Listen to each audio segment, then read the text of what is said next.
a Ukrainian plane carrying 176 people has crashed shortly after taking off from the Iranian capital of Tehran. Iranian state television says everyone on board has died.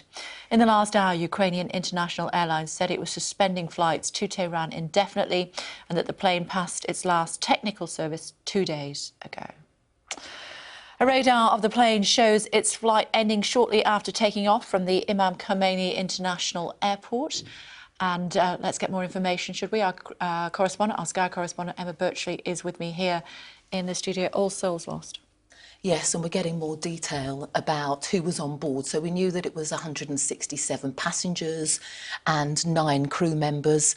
And we understand now, we're being told from the Ukrainian Minister of Foreign Affairs, that actually 3 of those people, according to reports, were British nationals.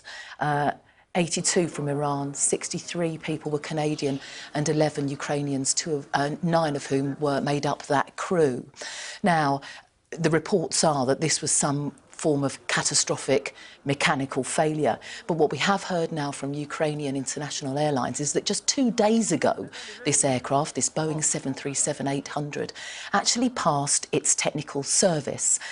The Ukrainian embassy has also said in Iran that this was not terrorism related. They've talked about an engine failure, and it's also backed up by an Iranian government official who says that there was an engine fire, that the pilot lost control, which brought this aircraft down, thankfully in a field to the southwest of Tehran. And there are some reports that it's possible the pilot may have steered the aircraft away from residential areas. Obviously, we need to get confirmation of that first.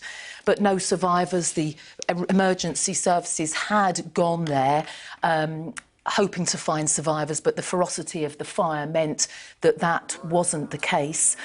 So now they have begun their investigation. They've begun the gruesome job of recovering bodies.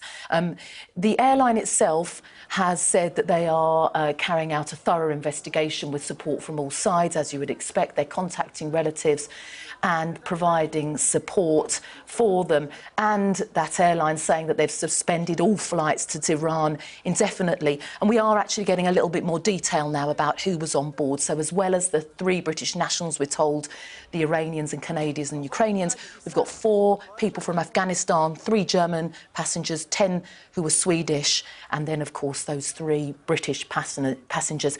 Extraordinary timing, of course, just hours after the missile attacks on those bases in Iraq with the US and coalition forces. However, we are told that this was mechanical. One of the black boxes has been recovered, so hopefully that will provide more answers.